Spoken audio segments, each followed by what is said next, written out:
dengan Allah itu memang betul dengan bil burhan, dengan tanda-tanda, bidalail dengan dalil, bil adli dengan nalar.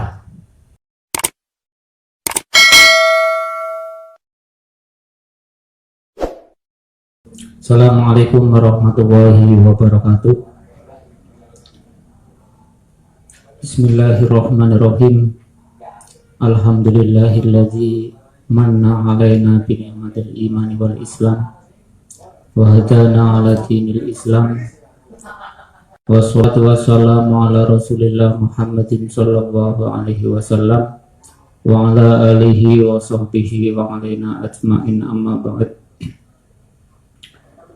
Hadratil mukarramin, para alim, para ulama, para ustadz, para kiai ingkang kula hormati, wabil khusus dumateng owner Nyong Kopi niku panjenenganipun Mas Fathur Rahman yang kami hormati, yang kami muliakan.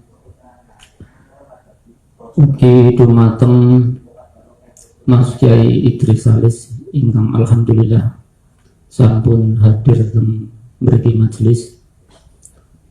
Ugi dumateng sedaya hadirin yang berbahagia. Puji syukur alhamdulillah kehadirat Allah Subhanahu wa taala ingkang sampun maringi mapinten-pinten kenikmatan dumateng kita, sehingga pada kesempatan sore menika saged ndugeni rutinitas inggih punika ngopi santri bikaulina alhamdulillahirabbil alamin. Salawat dan salam tetap tercurahkan kepada baginda Nabi besar Muhammad Sallallahu Alaihi Wasallam. Semoga dengan kita bersolawat kepada beliau, kita semua, keluarga kita semua, kelak beliau kiamah angsal syafaatipun dari beliau. Bikaulina Allahumma sholli ala sayyidina Muhammad.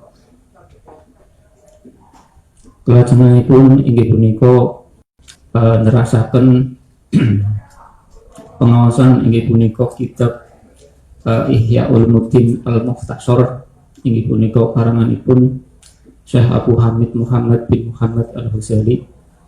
Inggih punika sing intinipun teng mriku kebanyakan isinipun fikih tasawuf, yang mana pada kesempatan sore hari ini akan membahas tema yaitu berkenalan dengan Allah Subhanahu wa ta'ala, yang nanti akan disampaikan oleh beliau Al-Mukarram Mas Kiai Idris Salis. Namun saderengipun kita buka acara punika kanthi kalayan wawasan bismillahirrahmanirrahim sareng-sareng. Bismillahirrahmanirrahim. Salajengipun inggih punika paparan kitab Ihya Ulumuddin Al-Mukhtasar ingkang badhe dipun sampaikan dening panjenenganipun Mas Kiai Idris Salis kepada beliau kami haturkan. Allahumma sholli ala sayyidina Muhammad.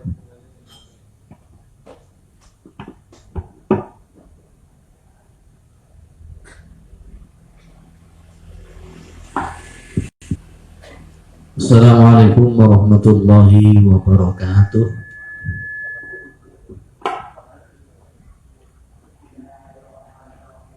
Bismillahirrahmanirrahim. Rabbi shrah li sadri wa yassir li amri wahlul 'uqdatam min lisani yafqahu qawli inna fatahna laka fathan mubina. Allahumma nawwir qalbi bi nuri hidayatika kama nawwaratal arda bi nuri syamsika wa qamarika abadan bi rahmatika ya arhamar rahimin. Qala musannifu rahimallahu ta'ala wa nafa'ana bi ulumihi amin fid dharain amin. Bismillahirrahmanirrahim. Ini melanjutkan tema yang lalu, mengenal sifat-sifat Allah, dan di dalam mengenal sifat Allah tentu Allah juga akan mengenal kita. Makanya redaksi yang tertulis di banner judulnya berkenalan dengan Allah. wadhkurullahal azim yadhkurkum, dan ingatlah Allah maka Allah akan mengingat kalian. Washkuruhu ala ni'amihi yazidkum, dan bersyukurlah kepada Allah atas nikmat-nikmat dan karunia-Nya, maka yazidkum, Allah akan menambah nikmat-nikmat yang sudah diberikan. La in syakartum la azidannakum wa la in kafartum inna azabi lasyadid. Kalau diberi nikmat maka bersyukurlah, tetapi kalau diberi selain nikmat maka bersabarlah. Jangan dibolak-balik. Semua persoalan hanya ada dua. Kalau nggak nikmat berarti bala atau bencana. Diberi harta yang banyak adalah nikmat. Fashkuru, maka syukurilah. La azidannakum, tentu Allah akan menambah hartanya dengan keberkahan dan barangkali sisi jumlahnya juga bertambah. Tetapi ketika tidak diberi harta yang banyak, justru diberi sebaliknya, miskin atau tidak punya uang, maka bersabarlah. Tetapi kalau diberi kemiskinan sabar, tetapi kalau diberi kemiskinan bersyukur kepada Allah, bisa jadi kemiskinannya akan ditambah. Kalau sabar, la in syakartum la azidannakum. Melarat syukur baik, tambahin melarat. Maksudnya bukan begitu, tapi cara kita beribadah kepada Allah dengan sabar dan dengan syukur.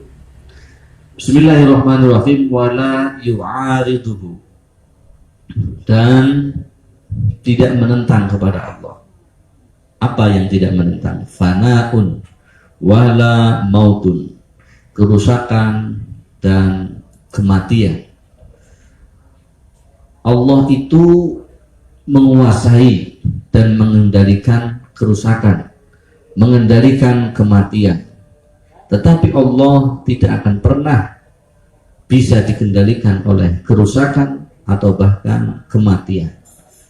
Sehingga kematian itu bisa datang kepada makhluknya atas kudratnya Allah, atas iradahnya Allah. Datang ke kita kapan saatnya, kapan waktunya, kapanpun Allah menghendaki. Tudrikuhul maut. Tetapi kematian itu sendiri makanya bersifat sangat misteri atau dirahasiakan oleh Allah. Dulu sekali Imam Al-Faqih Al-Maliki pernah mencoba ingin membuka rahasia-rahasia ilahi. Dengan cara apa? Berikhtiar, bertakarrub kepada Allah. Kemudian pada suatu hari ia bermimpi ditemui malaikat Jibril. Kemudian Imam Malik bertanya kepada malaikat Jibril, wahai Jibril, kira-kira kapan kematian mendatangiku? Cara wong Tegal, terus kira-kira matinya kapan malaikat Jibril? Malaikat Jibril fa'asyarhu bi'aswa'iha.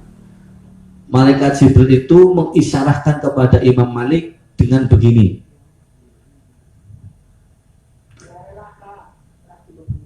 Sebelum Imam Malik sempat menanyakan apa maksudnya 5 yang disampaikan oleh malaikat Jibril, bisa jadi 5 hari, bisa jadi 5 bulan, 5 tahun, atau bahkan 5 jam lagi. Kemudian Imam Malik terbangun dari tidurnya. Karena belum mendapatkan jawaban yang persis, akhirnya Imam Malik ini konsultasi dengan Imam Ibnu Sirin, seorang sama-sama al-faqih, sama-sama orang yang ahli fikih tapi ahli ru'yah atau ahli mentakbiri mimpi. Disampaikan kepada Imam Ibnu Sirin, saya bermimpi seperti ini, wahai Imam. Kemudian Imam Ibnu Sirin mengatakan, wahai Imam Malik, mimpimu baik-baik saja. Dan isyarahnya malaikat Jibril tidak menunjukkan apa datangnya kematian, bukan menunjukkan 5 hari, 5 bulan, 5 tahun atau bahkan 5 jam lagi. Tetapi malaikat Jibril mengatakan 5 yang dirahasiakan Allah termasuk kematian. Turunnya hujan, jodoh, mati, dan lain-lain. Wa annahu dzul mulki wal malakut, dan bahwasanya Allah dzul mulki adalah zat yang menguasai kerajaan atau memiliki kerajaan, menjadi raja, wal malakuti, dan memiliki alam malakut. Di dalam Mu'jam diterangkan bahwa al malakut ini alamul ghaib al-mukhtasu bil arwah wan nufus wal ajaib. Antara mulk dan malakut bedanya hanya zahir dan ghaib. Malakut adalah alam ghaib yang dihuni oleh ruhaniyin, oleh makhluk yang menghuni alam ghaib. Ada 2 alam yang kita pahami, yaitu alam ghaib dan alam syahid. Alam syahid di mana kita tinggal sekarang, dan alam ghaib di mana ada alam lain yang dinamakan malakut, yang dihuni oleh para arwah, dihuni oleh jin, dihuni oleh banyak makhluk yang tidak kelihatan oleh mata kita. Dinas mengatakan innahu yarakum min haitsu la tarakum. Makhluk ghaib itu melihat kalian dari tempat di mana kalian tidak bisa melihat mereka. Bisa jadi di sekitar kita saat ini mereka juga banyak. Bisa jadi mereka mendengarkan, bisa jadi mereka sedang melakukan aktivitas sebagaimana kebiasaannya. Dzul mulki wal malakuti wal izzati wal jabarut. Dan Allah itu dzul izzati, memiliki keagungan, wal jabarut, dan keperkasaan. Lahu, dan bagi Allah, as-sultanu, sebuah kerajaan, wal qahru, dan keperkasaan yang bisa memaksa, wal khalqu, dan maha menciptakan, wal amru, dan apapun adalah milik Allah. Wassamawatu, dan beberapa langit, matwiyatun, yang tergulung-gulung, biyaminihi, ada di tangan kanannya Allah. Ini majas, nggak boleh ditafsiri letterlek, tapi harus ditakwil. Yadullah fawqa aydihim, tangan Allah di atas tangan mereka. Maknanya adalah kuasa Allah di atas kekuasaan mereka.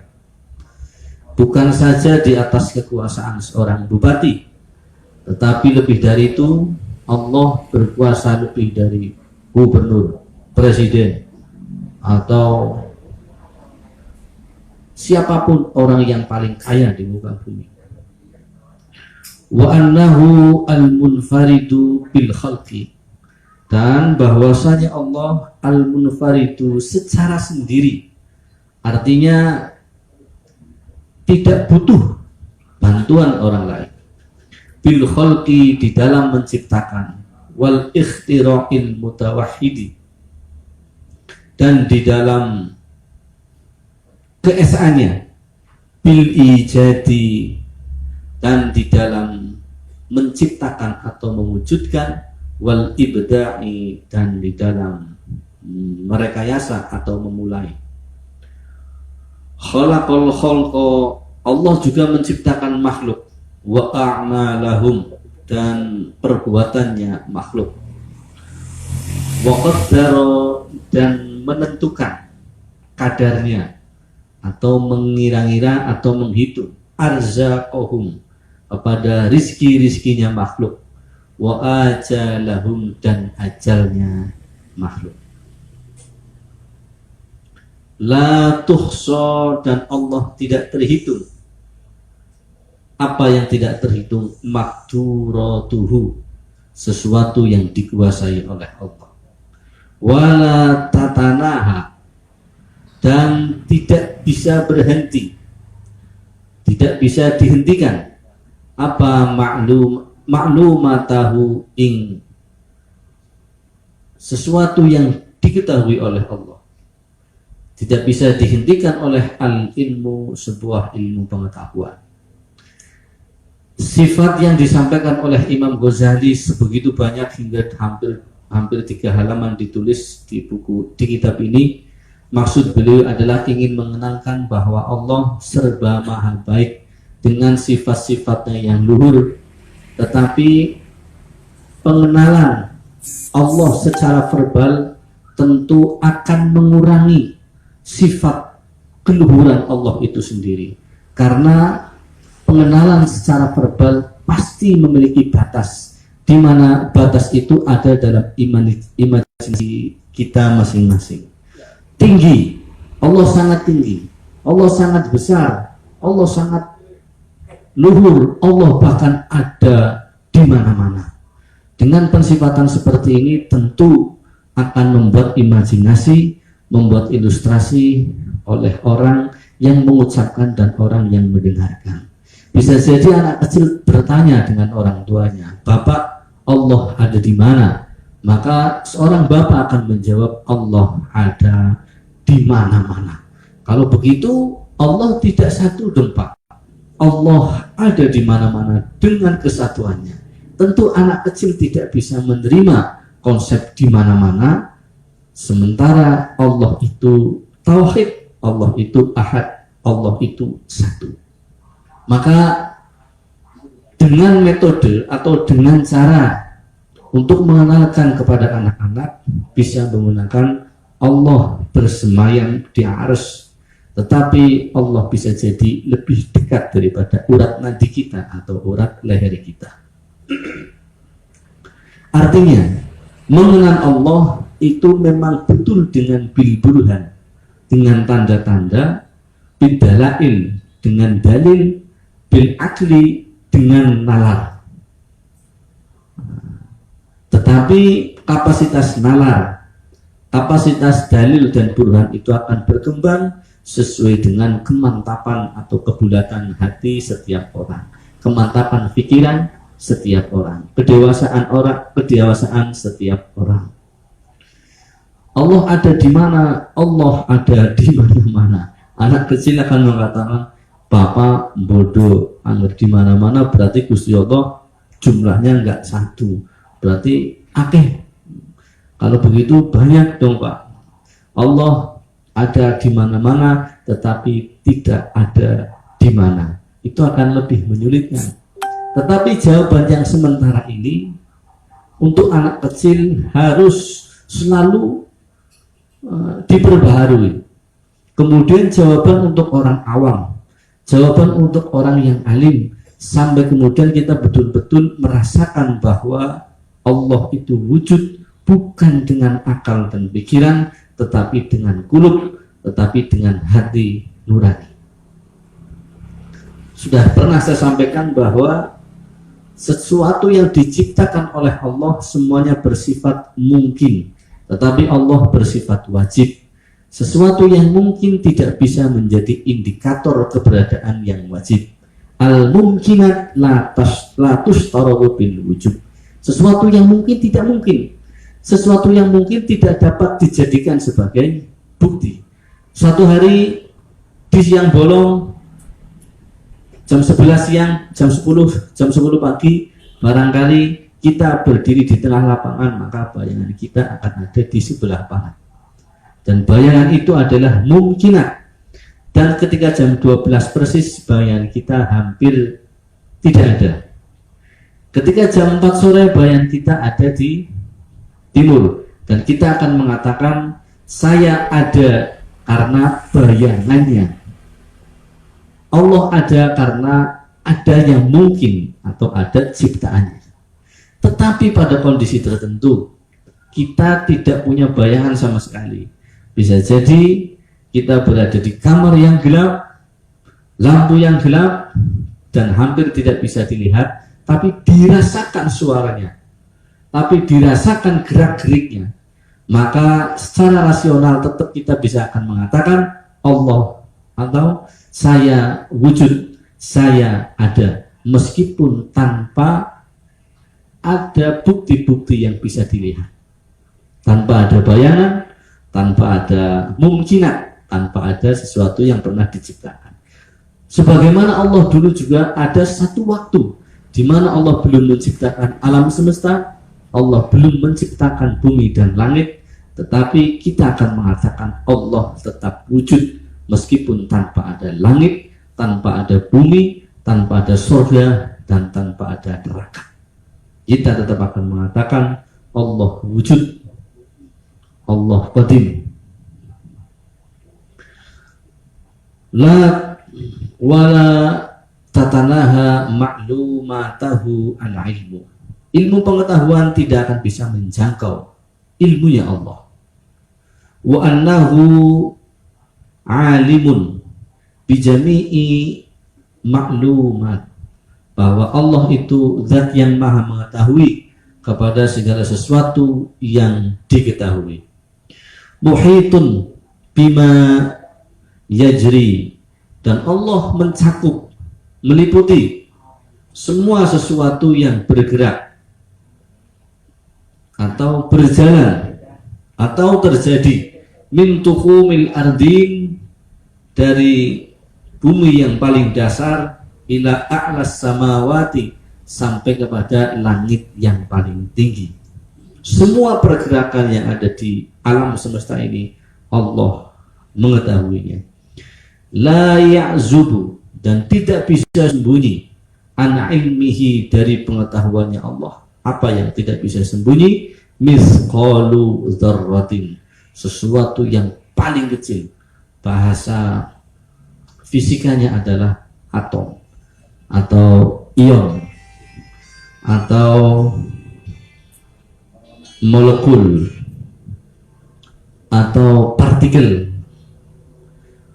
Partikel karo upil gede upil. Ya, cilik nemenas. Awalnya cilik. Untuk mengatakan sesuatu yang paling kecil itu dibahasa Arabkan dengan mithqalu dzarrah. Pemaning upil.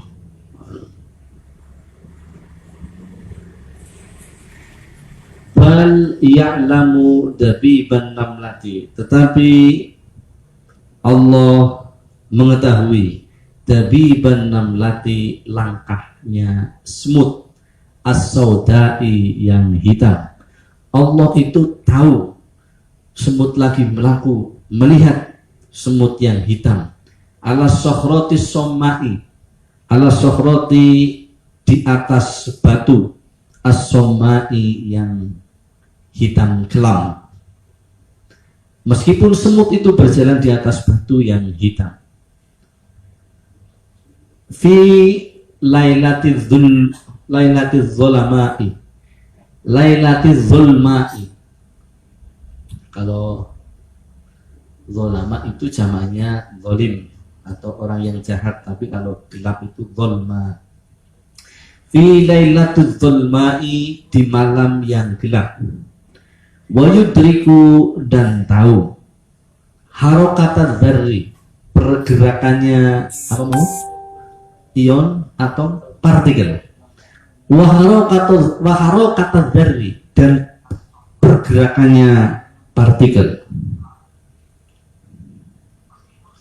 Fi jawil hawai, di tengah-tengah udara. Wa ya'lamu sirra wa akhfa, dan mengetahui rahasia wa akhfa, dan yang sesuatu yang paling samar, wa yattali'u, dan melihat, ala hawajizid dhamair. Ittala'a yattali'u bimakna yara atau melihat, wa yattali'u, dan melihat, ala hawajizid dhamair, atas sesuatu yang terbersit di dalam hati. Dhamair ini maknanya jamak dari dhamir. Dhamir itu sesuatu yang tersimpan. Dhamir itu hati, atau fuad juga hati. Dalam ayat ma kadzabal fuadu ma ra'a.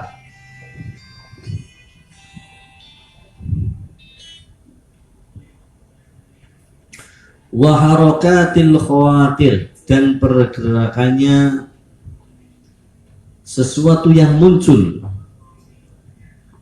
di dalam pikiran. Khatrah itu maksudnya dimunculkan, kira-kira di pikiran. Kalau tadi di hati, ini di pikiran, di otak. Kita punya niat masih hanya dalam hati, Allah sudah tahu. Dan kalau niat itu untuk kebaikan, selanjutnya niat itu tidak kita kerjakan, maka Allah memberikan kita satu kebaikan atau satu pahala. Meskipun kita hanya berniat saja, tapi tidak melakukan apa yang sudah diniati. Begitu Mas Kholis. Sampai punya niat, setelah selesai mendengarkan pengajian, setelah sampai rumah makan bersedekah dengan orang tua, tetapi sampai di rumah ternyata lupa, tidak jadi memberikan sesuatu, tidak jadi bersedekah dengan yang sudah diniati, itu sudah mendapatkan pahala. Sesuatu yang ada di dalam hati, ada di dalam pikiran, dan kemudian diniatkan oleh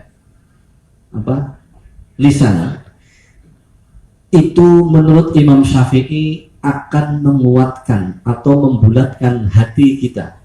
Makanya di dalam kitab fikih Imam Syafi'i mengatakan talafuz bin niat sunnatuh. Mengucapkan niat itu sunnah, melafalkan niat itu sunnah. Panjenengan bisa bereksperimen ketika dalam kondisi sendirian di tempat yang barangkali agak angker tegale apa? Singit, contohnya nang IBN kene singit, ngampus sebelah ya, di rumah sebelah agak singit, Mas Fatur, kafe sendirian dan hujan agak rintik-rintik. Suasana memang menyeramkan dan mengundang hormon takut amarah ya. Hormon takut adalah apa? Pokoknya kayak gue lah. Saking takutnya, kemudian Mas Fatur karena seorang yang beriman, muslim, dia tahu untuk menghindari rasa takut, maka membaca doa-doa sebisanya. Semampunya apa mis dongane alhamdulillah dan yang lain-lain. Ada karena dongane Allah memberikan Nabi marozatana wakina ada benar, itu dibaca juga untuk menghindari rasa takut. Ya. Darahnya setannya pamangan ya. Bisa jadi Allahumma a'udzubika minal khubuthi wal khaba'ith. Artinya nah jare setannya sudah paling singitnya ora usah digoda wis kayak nggak mungkin ini Mas Fatur mau sholat tahajud ini harus digoda ini biar nggak sholat. Mas Fatur ini mau pulang ini mau bertemu dengan keluarganya, maka digoda. Dalam kondisi takut seperti itu, kita menguatkan batin kita, nggak boleh takut. Kalau bahasa nggak boleh takut diucapkan dengan kalimat melalui mulut kita, saat itu juga biasanya akan mengurangi secara efektif. Atau ada beberapa yang menggunakan cara itu. Itulah kenapa kemudian Imam Syafi'i mengatakan talaffuz bin niat, mengucapkan niat di dalam sholat, usolli fardu, usolli, sunnah itu menguatkan kebulatan hati kita. Jadi niat yang diucapkan dengan mulut itu akan semakin baik. Qaulun bil lisan wa arkanun bil wal yaqinu bil qalbi wa qaulun bil lisan terus wa amalun bil arkan. Iman seseorang akan dikatakan iman apabila hatinya bertauhid kepada Allah, hatinya beriman, mulutnya sudah mengatakan syahadah, baik syahadah Rasul maupun syahadah tauhid, dan perbuatannya sudah sesuai dengan rukun-rukun Islam. Orang seperti ini akan dikatakan sebagai orang Islam. Tetapi ada seseorang dalam kondisi tertentu boleh berbohong. Wa man kafara billah, apa ayatnya saya lupa.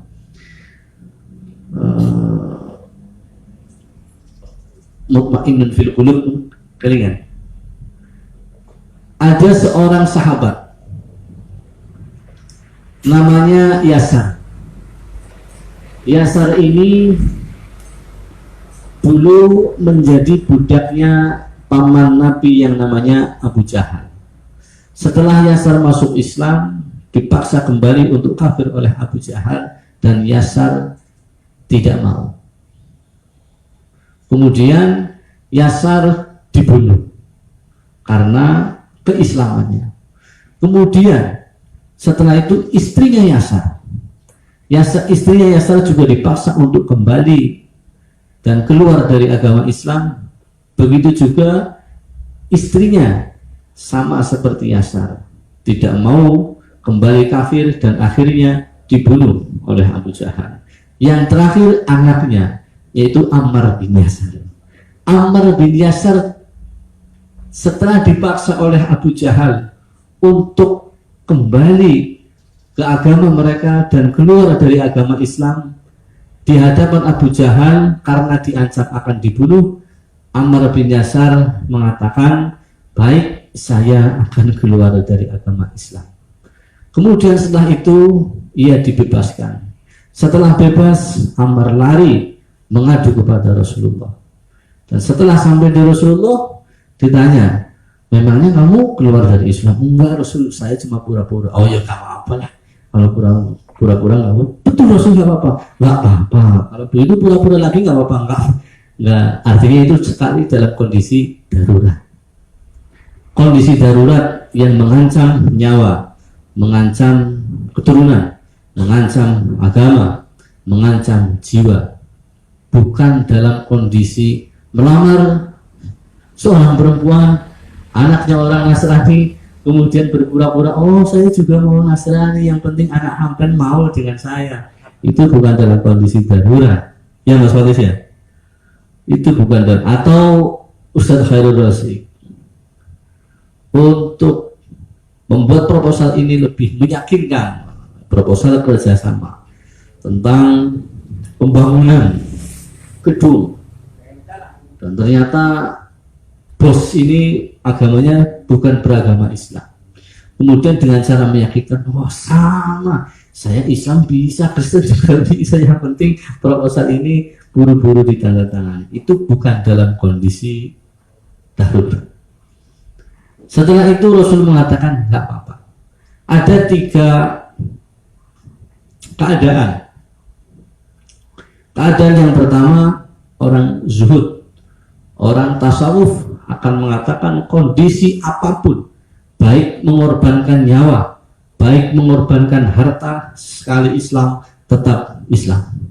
Kedua, orang ahli fikih mengatakan sekali Islam tetap Islam, karena namanya Islam itu diyakini dengan hati dan diucapkan dengan lisan. Ketiga, orang yang ahli siasat. Orang yang ahli siasat akan dievaluasi, akan dihitung dulu seberapa besar kepura-puraannya.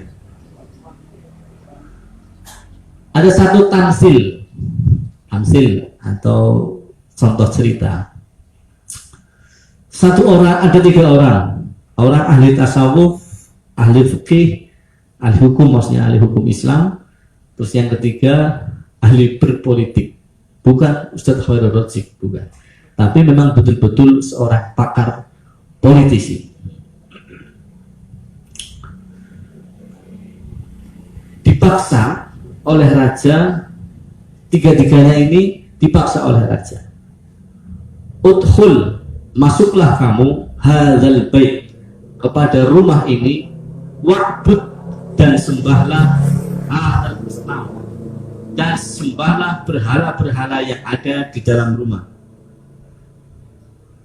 Kalau tidak, maka akan saya bunuh. Orang yang ahli zuhud dan ahli tasawuf memilih dibunuh daripada masuk rumah dan menyembah berhala. Kemudian selanjutnya ahli hukum Islam, bukan dosen IBN, atau bisa jadi iya. Wahai imam ahli fikih, masuklah ke rumah ini dan sembahlah berhala-berhala yang ada di dalam rumah. Kalau tidak, maka akan saya bunuh. Tentu seorang yang ahli fikih akan memilih lebih baik dibunuh daripada masuk rumah dan menyembah berhala. Yang ketiga, ahli siasat, ahli politik. Wahai orang Islam, udkhul hadzal bait, masuklah kamu kepada rumah ini, fa'bud, kemudian sembahlah berhala-berhala asnam yang ada di dalam, berhala-berhala yang ada di dalam rumah. Maka orang yang ahli politik akan masuk rumah daripada ia harus dibunuh. Nadkhulu hadzal bait fala na'budu hadzal asnam, saya akan masuk rumah ini, tetapi setelah sampai di dalam rumah, siapa yang tahu saya menyembah berhala atau tidak menyembah berhala. Yang penting saya mengikuti perintah raja agar selamat dari ancaman dibunuh, ancaman pembunuhan. Setelah masuk di dalam rumah, dia mengatakan, siapa yang tahu saya sudah di dalam rumah dan saya menyembah atau tidak menyembah? Tidak ada yang tahu kecuali Allah, dan saya menyembah kepada Allah meskipun di dalam rumah berhala. Ini seorang politisi. Boleh dicontoh, boleh contoh yang pertama, boleh contoh yang kedua.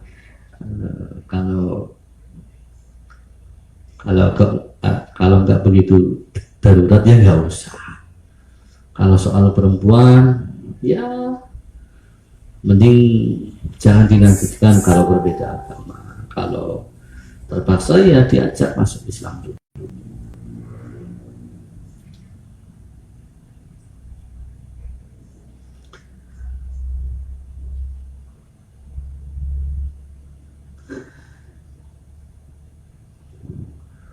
Wa ya'lamu harakatil khawatir, dan Allah juga melihat, mengetahui pergerakan yang muncul dalam pikiran atau sesuatu yang terbersih. Wa khafiyatis sarair, dan kesamaran sesuatu yang bersifat rahasia. Ilmin qadimin, dengan ilmu pengetahuan Allah, qadimin yang bersifat qadim, azaliin yang bersifat azali, sudah sejak dulu. Lam yazal, yang memang begitu terus. Lam yazal, ora kingsir-kingsir. Mausufan, disifati bihi, dengan ilmu yang qadim. Fi azalil azal, dari sejak alam azali. La bi'ilmin mutajaddidin, bukan dengan ilmunya Allah yang diperbaharui, yang baru. Jadi Allah mengetahui apapun itu sejak dulu, sejak zaman azali, bukan sejak setelah kita berbuat kemudian Allah baru tahu, tetapi Allah tahu sejak dari dulu. La bi'ilmin mutajaddidin, bukan dengan ilmu yang baru. hasilin yang muncul, yang dihasilkan, yang fi dzatihi di dalam zatnya Allah, bil hululi dengan cara membuat atau memunculkan, wal intiqalil iradati dan karena berubah atau pindahnya kehendak Allah. Wa annahu muridul kainat, dan Allah itu mengetahui sesuatu apapun yang terjadi, yang tetap. Mudabbiru lil hadisati, dan Allah merencanakan, mengelola sesuatu yang baru muncul. Fala yajri fil mulki wal malakut, dan tidak akan pernah bisa terjadi baik di dalam malakutnya Allah atau di kerajaannya Allah, apa yang tidak akan pernah terjadi, qalilun sesuatu yang sangat sedikit, au kasirun atau sesuatu yang banyak, khairun au syarrun kebaikan atau keburukan. Jadi apapun semuanya yang terjadi di muka bumi atas dasar pengetahuan Allah. Makanya iman itu khairihi bi khairihi wa syarrihi, mengimani sesuatu yang baik datangnya dari Allah, sesuatu yang buruk pasti datangnya dari Allah. Kenapa dianggap buruk? Karena kita menilainya itu buruk, padahal belum tentu bagi Allah itu buruk, dan pasti Allah adalah maha baik dalam segala hal. Tetapi sesuatu yang buruk tidak boleh disandarkan kepada Allah. Sesuatu yang baik tetap kita sandarkan kepada makhluknya Allah. Maka bisa jadi orang yang mengatakan kesalahan semata-mata datangnya dari saya, bukan maksudnya begitu, apalagi didengar oleh orang banyak, di mana orang banyak ini lebih banyak orang awam. Maka dengan ini saya ingin menyampaikan, setelah akhir dari pidato, dari ceramah, jangan mengatakan semata-mata kesalahan dari saya. Karena ayat yang disampaikan adalah untuk ta'addub atau li'itsyanil adab, untuk mendatangkan adab atau untuk beretika kepada Allah. Maka jangan menyandarkan keburukan kepada Allah.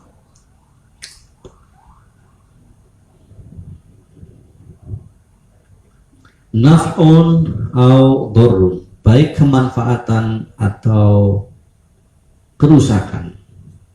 Imanun au kufrun, baik iman atau kufur. Irfanun au nukurun, pengetahuan, ketaatan atau keingkaran. Fauzun au khusranun, kebahagiaan, keuntungan atau kerugian. Ziyadatun au nuqsanun, bertambahnya barokah, rahmat, atau nuqsanun atau berkurangnya barokah. Ta'atun au isyanun, ketaatan seseorang, au isyanun atau kedurhakaan seseorang. Kufrun au imanun, kekafiran seseorang, au imanun atau keimanan seseorang. Illa biirodatihi, semua itu kecuali bisa terjadi hanya dengan irodahnya Allah. Kafirannya seseorang pasti dengan irodahnya Allah, keimanannya seseorang pasti juga dengan kehendaknya Allah. Wa biqadaihi, dan ketetapannya Allah. Wa qadarihi, dan ketetapannya Allah. Wa hukmihi, dan hukumnya Allah. Wa masyiatihi, dan kehendaknya Allah. Fama sya'a, dan sesuatu yang dikehendaki oleh Allah, yang Allah berkehendak, karena maka sesuatu itu akan terjadi. Wa ma lam yasha, dan sesuatu yang Allah tidak berkehendak, lam yakun, maka tidak akan terjadi. Wa huwa al-mubdi'u, Allah adalah zat yang maha mengawali, al-mu'idu, dan mengembalikan, Al-fa'alu ini jamak taksir ya. Ghafurun zat yang akeh. Zat yang akeh pangampunane, ghafarun kang banget pangampunane, atau dibalik. Yang penting ini untuk lil mubalaghah. Al-fa'alu, Allah adalah zat yang maha berbuat lima kepada sesuatu yuridu yang Allah kehendaki. La radda li hukmihi, dan tidak ada pun yang bisa menolak, tidak ada siapapun bisa menolak li hukmihi kepada hukum-hukumnya Allah. Wala mu'aqqiba li qada'ihi, dan tidak ada yang bisa menghalangi ketetapannya Allah. Wala mahraba li 'abidin, dan tidak ada tempat persembunyian. Mahrab itu haroba maknanya agak kotor, minggat itu ya. Malah mahrab itu tempat minggat, maksudnya tempat perasingan. Wala mahroba, dan tidak ada tempat pengasingan li'abidin bagi seorang hamba an maksiatihi, dari maksiat kepada Allah, illa bitaufiqihi wa rahmatihi, kecuali dengan taufiknya Allah dan rahmatnya Allah. Meskipun kita mengerjakan amal yang baik, tentu atas rahmat dari Allah. Dan pada kondisi tertentu kita melakukan sesuatu yang tidak baik, tentu itu atas irodahnya Allah. Tetapi untuk tidak mengatakan bahwa saya melakukan kejahatan, saya nyuwiti wong wadon, saya gablekan, saya reminan, itu semua atas perintah Allah, untuk tidak mengatakan begitu. Karena kata sahabat Ali, surga dan neraka itu diciptakan sebagai balasan untuk orang yang memilih amal soleh dan untuk orang yang memilih amal malhum atau amal qabih.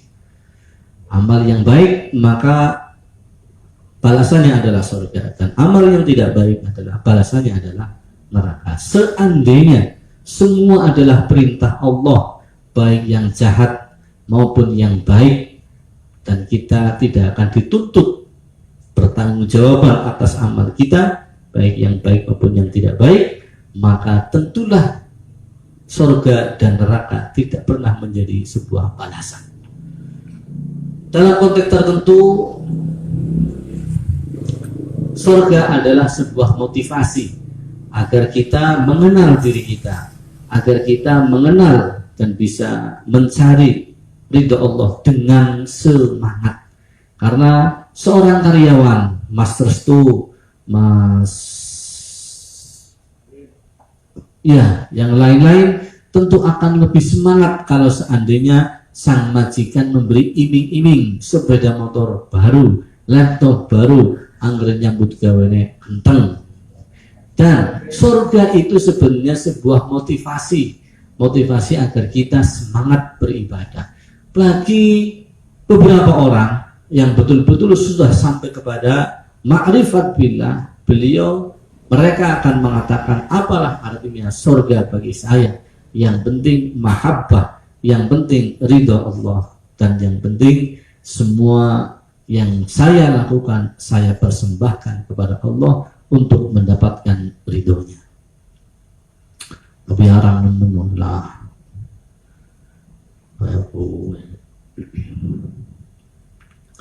meskipun kita bermaksiat, makanya makna la haula wala quwata illa billahil aliyil azim itu, la haula, tidak ada daya untuk bermaksiat. La haula, tidak ada kekuatan, tidak ada fasilitas, tidak ada kesempatan, tidak ada keuangan untuk bermaksiat. Illa billah, kecuali atas iradahnya Allah, atas kehendaknya Allah. Wala haula wala quwata, dan tidak ada kekuatan sama sekali untuk beribadah kepada Allah kecuali atas iradah Allah, atas kehendaknya Allah. Dan adalah dalam satu kitab mengatakan, man ro'a la haula wala quwata illa billah kulla yaumin mi'ata marrah lam apa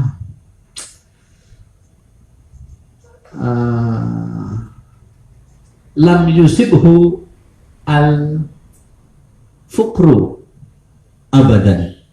Seseorang yang membaca la haula wala quwata illa billahil aliyil azim setiap hari 100 kali, dia tidak akan jatuh miskin selamanya, maksudnya selama hidupnya. Dan kalau percayanya dilakukan, seandainya mulai besok baca la haula wala quwata illa billahil aliyil azim, hauqalah namanya ya, hauqalah. Bismillahirrahmanirrahim namanya basmalah. Alhamdulillahirabbil alamin namanya hamdalah. Kalau setiap hari kita baca hauqalah 100 kali dan ternyata kita nggak kunjung kaya-kaya, maka saya pastikan anak sampean kaya. Ternyata anak sampean setelah sampean meninggal dunia tidak kunjung kaya juga, duit akeh juga, saya pastikan putune sampean sugih. Wah, putune ora ya buyute lah. Buyute ora ya wis sangga. Dan selanjutnya salah satu di antara keluarga di panjenengan pasti ada yang kaya. Birodatillah, Pak, insyaallah. Begitu.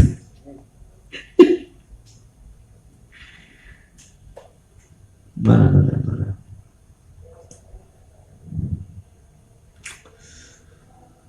La'an wala quwwata lahu ala ta'atih, dan tidak ada kekuatan baginya ala ta'atihi untuk mentaatinya illa bimahabbatihi wa iradatihi, kecuali dengan mahabbahnya Allah dan iradahnya Allah. Lau ijtama'a, seandainya berkumpul, siapa yang berkumpul? Al jinnu, jin, wal insu, manusia, wal malaikatu, dan malaikat, wasyayatinu, dan syaitan, ala ayyuharriku, untuk merubah atau menggerakkan, ala ayyuharriku, ingat saya itu ngopah-ngopahakan, fil alami, sesuatu di alam ini, zarrotan, sesuatu yang sangat kecil, apa? Partikel. Seandainya makhluknya Allah berkumpul, jin, malaikat, manusia dari semua profesi, pengusaha kafe, dosen, mahasiswa, untuk apa? Menggerakkan sesuatu yang ada di muka bumi ini, sesuatu yang sangat kecil. Au yaskunu, au yusakkinu, atau menenangkannya, duna iradatihi, tanpa iradahnya Allah, wa masyiatihi, dan kehendaknya Allah, ajazu, maka mereka akan tidak mampu atau apes, anhu, dari menggerakkan itu, dari niatnya itu. Wa inna iradatahu qaimatun, sebab iradahnya Allah itu qaimatun, berdiri, bidatihi, dengan zatnya sendiri, fi jumlati sifatihi, di dalam seluruh sifat-sifatnya Allah. Lam yazal kadzalik mausufan bihi, dan seperti itu terus Allah akan selalu disifati dengan keluhuran, sifat-sifat keluhuran. Demikian, mudah-mudahan ada manfaatnya. Muridan fi azalihi liwujudil asya'i fi awqadihi, wallahu a'lam bishawab.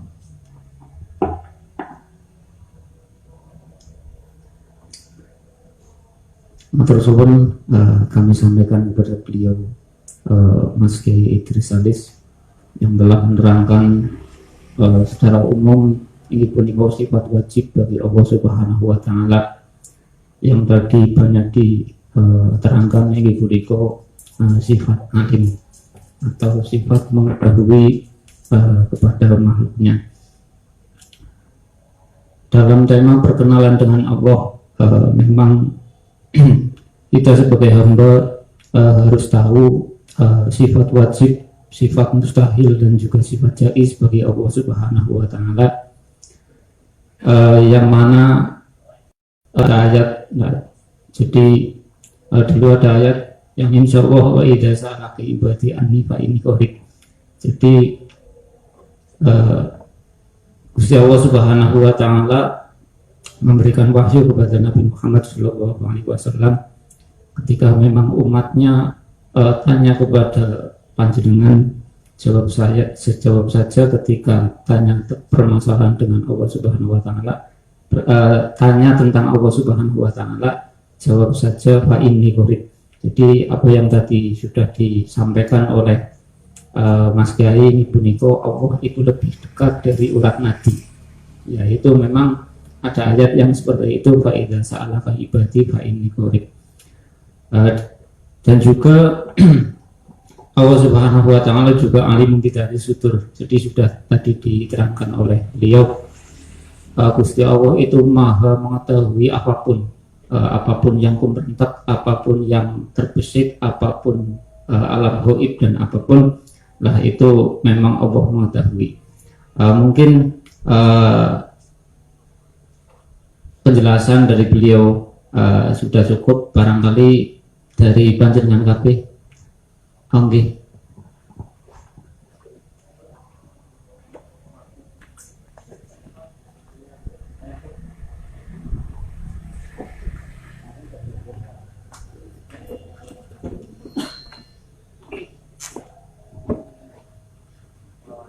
Assalamualaikum warahmatullahi wabarakatuh.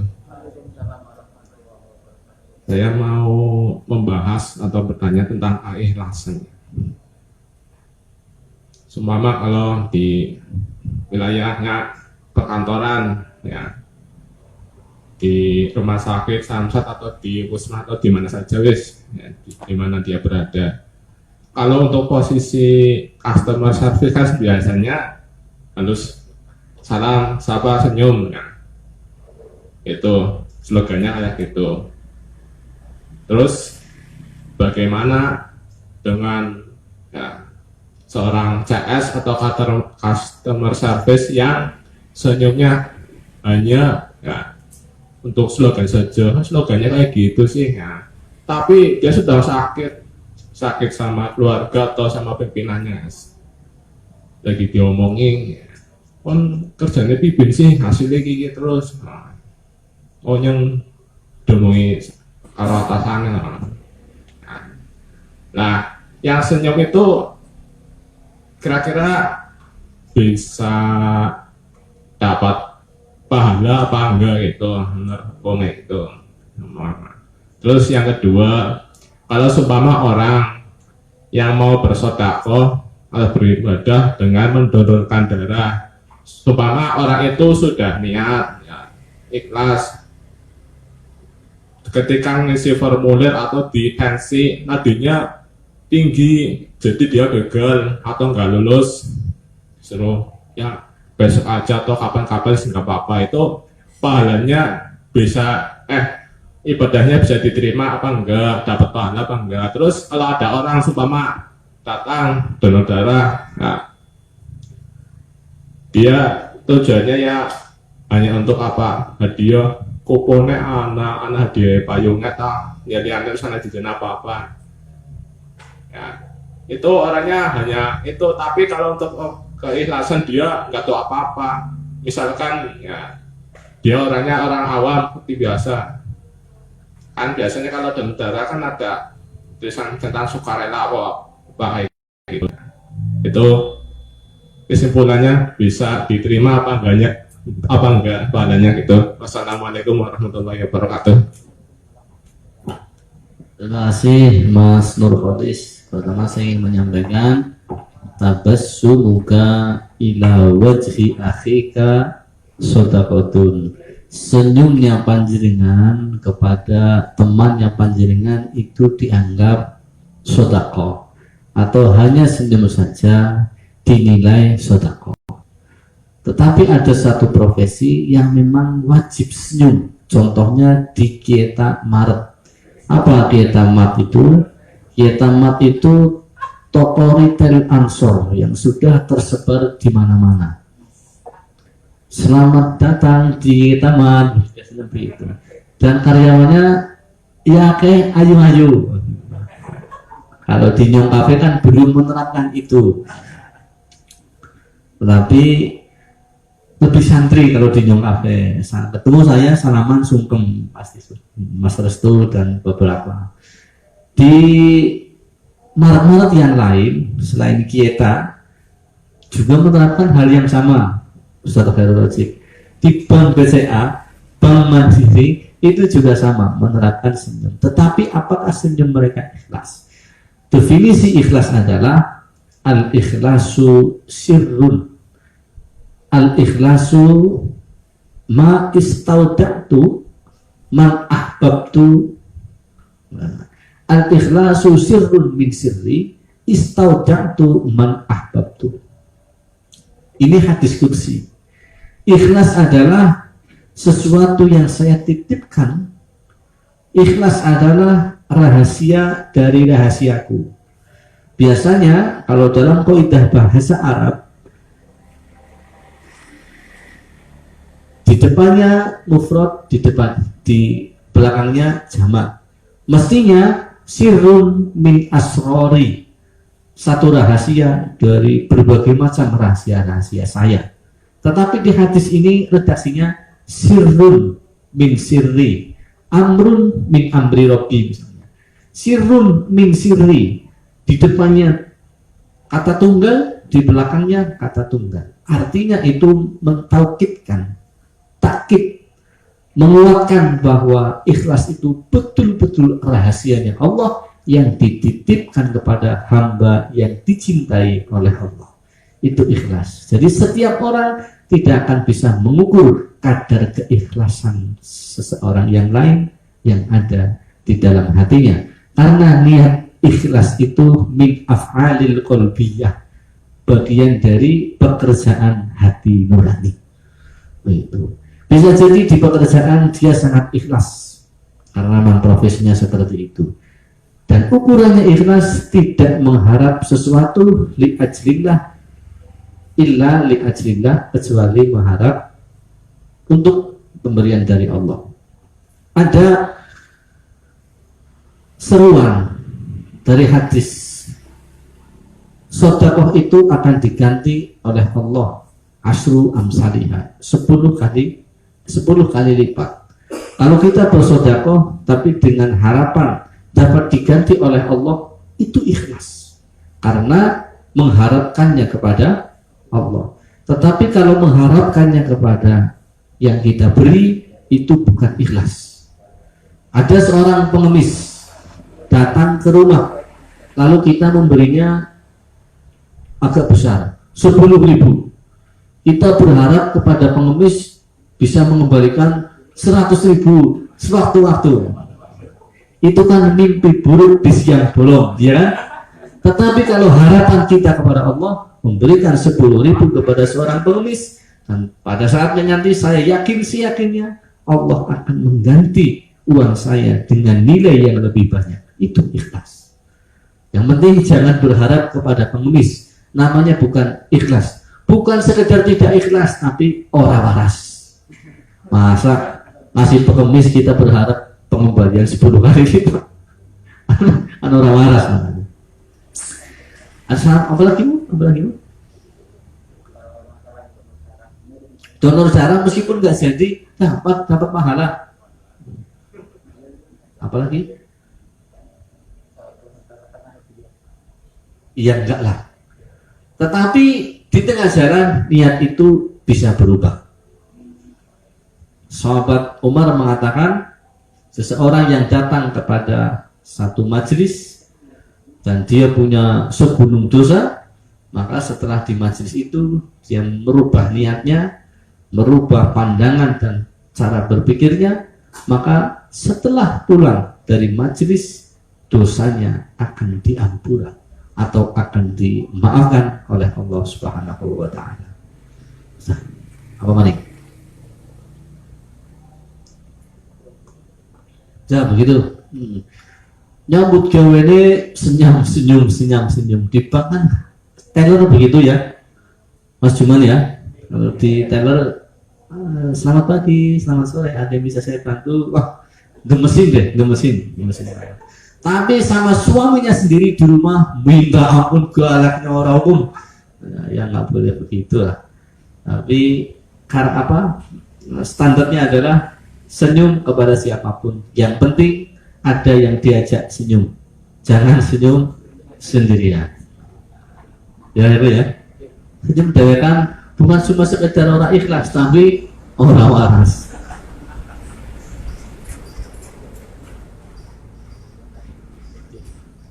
Matur suwun, barangkali lintunipun nggih.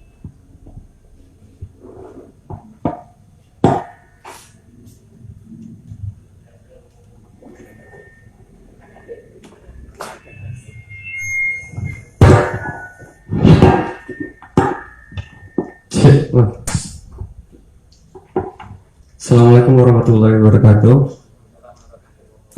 Derek tanggulat lagi. Tadi kok saya menyimak bagian niat ya. Ketika seseorang memiliki suatu niat, misalkan itu ketika dia memiliki hajat, entah itu ingin bangun rumah atau ingin menikahi seseorang atau semua lah. Nah, di dalam perjalanan sebelum ketika melakukan atau sebelum melakukan itu kan seperti tadi yang dibahas itu, di tengah perjalanan pasti ada pergolakan atau seperti apa perubahan niat. Nah, tips atau cara bagaimana kita bisa istiqomah dengan niat yang kita sudah bangun dari awal sehingga bisa tercapai sampai hajat kita selesai itu, caranya bagaimana? Oke, ini kemauan. Assalamualaikum warahmatullahi wabarakatuh.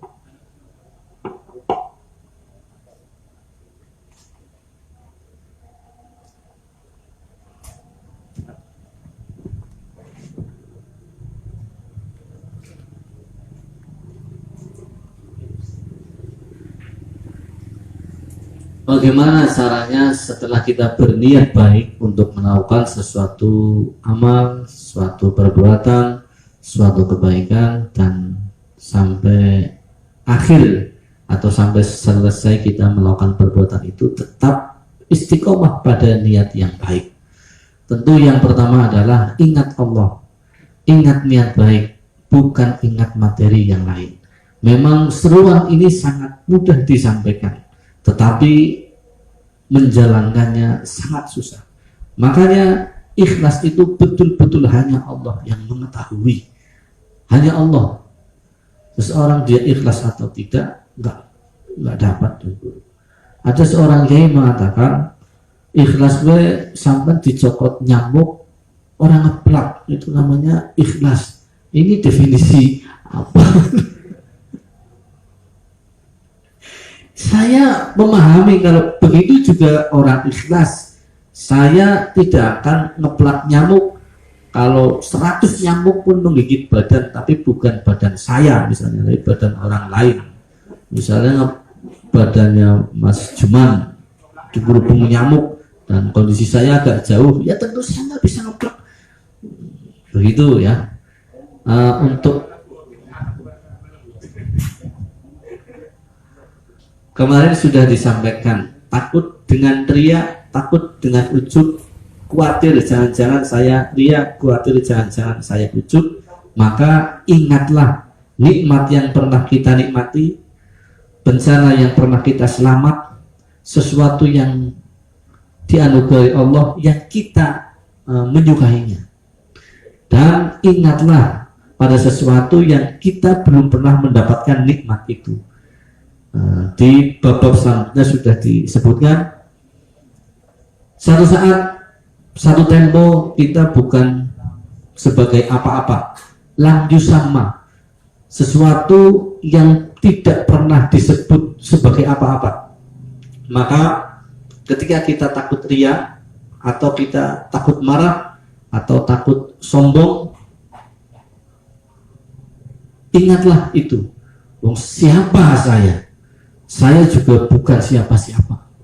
Saya bukan sebagai seseorang yang pantas dihormati, yang pantas untuk ditempatkan di panggung yang mahmudah, makom yang baik. Ingatlah. Jadi melakukan sesuatu untuk berorientasi pada sesuatu hanya kepada Allah. Anggaplah sesuatu itu adalah Allah Subhanahu wa Ta'ala. Sisanya sampah. Sisanya selain bahasa sampah, runtah. Memang susah, tapi harus dilatih, Dan salah satu bacaan tadi la haula wala quwata illa billahil aliyil azim, hauqalah basmalah adalah salah satu metode untuk menjaga niat kita agar tetap istiqomah. Saya senang dengan bahasa panjenengan, bahasanya istiqomah dari awal hingga akhir. Di situ terus, tetap ikhlas terus, maksudnya itu istiqomah. Karena kadang-kadang beberapa orang salah mengartikan istiqomah. Istiqomah lebih mirip dengan mudawamah. Al-istiqomah, ada lagi yang mengatakan al-istiqomah itu khairun min alfi karomah. Istiqomah itu lebih baik daripada 1000 kemuliaan. Maksudnya istiqomah itu ya dari awal hingga akhir, dari menyatakan keislamannya, dari baiat dengan Rasulullah ila yaumil maut, ila ajalin musamma, sampai kepada ajal menjemputnya, dia tetap istiqomah, tetap mengimani Allah, tetap mencintai dan mengimani Rasulnya, maka insya Allah orang yang demikian husnul khatimah.